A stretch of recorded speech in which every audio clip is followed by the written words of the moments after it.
safety and the security of those who I represent. For anyone who is affected with this virus, maybe you lost a loved one, maybe you're battling it, or maybe you even lost your job. What I want to say is we're working for you. That is why I'm glad that the Senate has come to an agreement, and they need to act, and they need to act now. For over a week, House Republicans have worked with our colleagues in the Senate to put together a really bold relief package in this time of crisis. Now, unlike the financial crisis, this is not a result of fraudulent or irresponsible business practices. This is really a black swan event, I will say. And we'll do whatever we need for the American family, the worker, and the small business until we are on the other side of this. This legislation in the Senate will be an incredible help. There's a few main things it provides. First, it provides the resources for hospitals that are running low and need the liquidity and need the help. Secondly, it provides the family direct payment for those who have been hurt or injured in this process.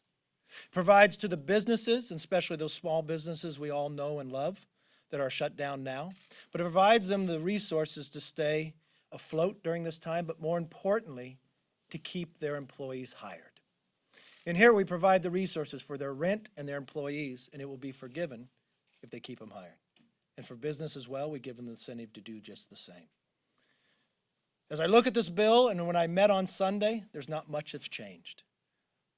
Probably less than 1%.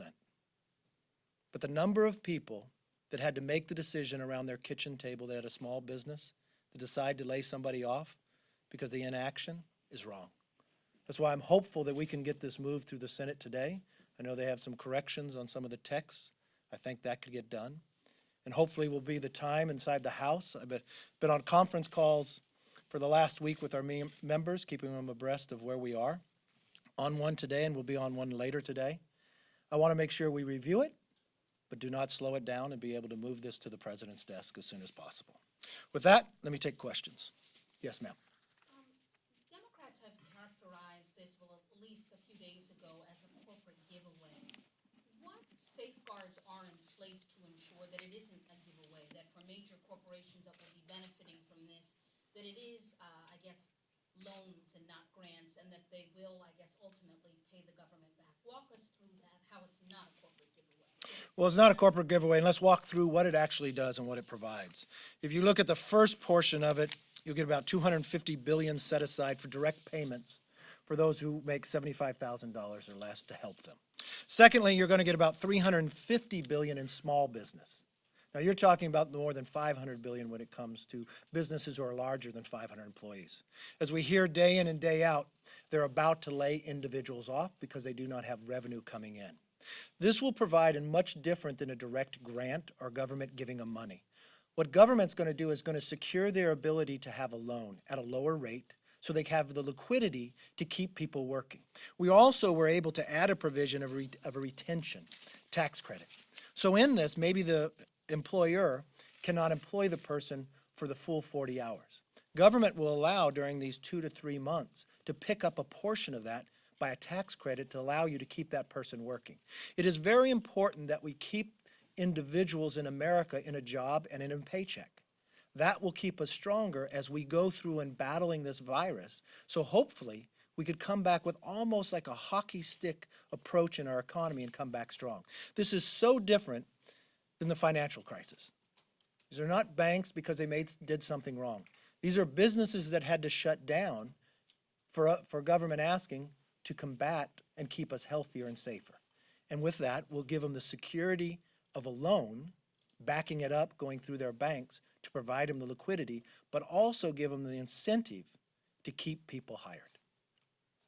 Are you comfortable, do you think your conference would be comfortable with potentially passing what you've seen in this compromise by unanimous consent so that people don't have to come back from wherever they are for recorded votes?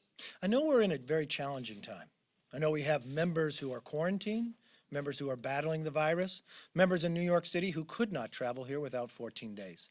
But I don't believe we should pass a true $2 trillion package by unanimous consent. There is a way to do it by not having to have everybody here, but also allowing everybody to have a voice. I think we should have time for debate, but I also think it would be able to pass it by a voice vote. And with a voice vote, it gives you the opportunity that your constituents and those who represent you could debate the bill, could voice their opinion and not say that everybody is agreeing to it, yes or no. But more importantly, they could also put across the desk, because some have a problem for travel to get here in time. So I think they could put across the desk where they would stand on the bill itself. I think that achieves our goal by not slowing the process down, but giving us time to read the bill and making sure that it gets through. Yes, sir. Last question. No, they have a bunch over here. We'll take some. Once the Senate passes a bill, how soon do you think the House could take this up? Well, I would hope we'd at least have 24 hours. The Speaker has said she'd give us 24 hours, and that's why I'm taking the time right now to our members, walking them through. I want to thank the number of the members inside the House on the Republican side who worked on this bill. Early on, we did conference calls with our committees. They worked on ideas. They provided it to their counterparts over in the Senate. The way Senator McConnell actually crafted this bill was the way it should be done. He did it bottom up, where it came through committees. He did it bipartisan, where Democrat senators were involved in the discussions. And he did it bicameral.